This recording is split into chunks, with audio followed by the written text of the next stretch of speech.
Bonjour à tous, nous voici aujourd'hui devant l'église Saint-Pierre de Sailly-lès-Lannoy. En 1350, on trouve les traces d'un premier édifice construit au XIVe siècle. La pierre tombale à l'entrée de l'église date de 1350 environ, avec une configuration différente que les bâtiments d'aujourd'hui, puisque le cœur de l'église est dirigé vers l'est. Aujourd'hui, il est orienté vers l'ouest.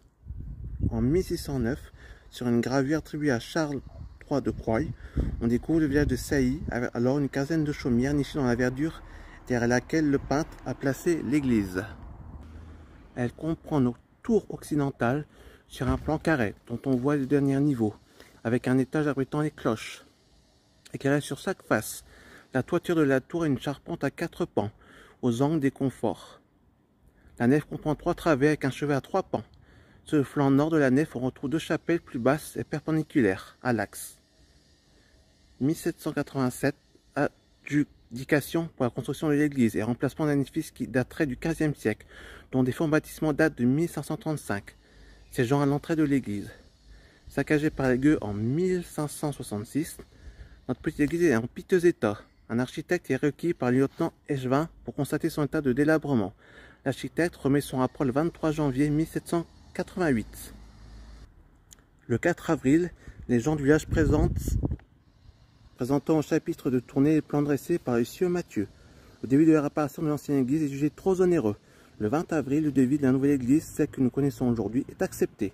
Le 3 mai, il est adopté par les députés aux affaires. Le 14 août, une affiche annonce l'adjudication des travaux par l'église.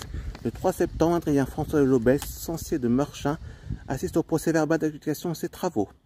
Le curé, l'abbé Grelois, invite ses paroissiens à faire des dons pour que chacun participe à l'édification du bâtiment.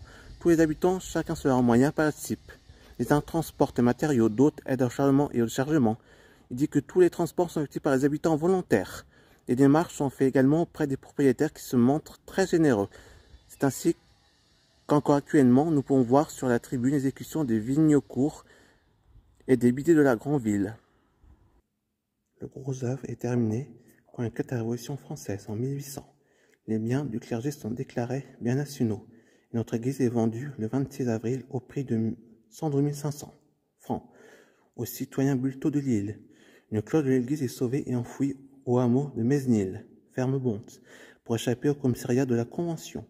A priori, le citoyen Bulto n'ayant pas payé son dû à l'État.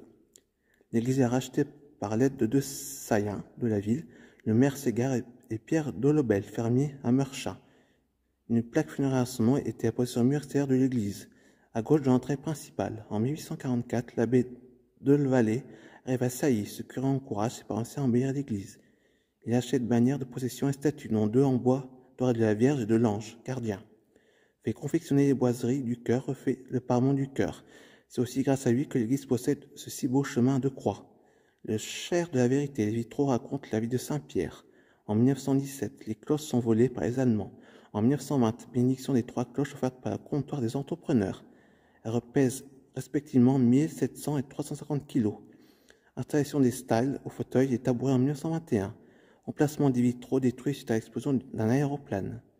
1944, destruction des vitraux suite à l'explosion du château de la Marquise d'Em par les Allemands.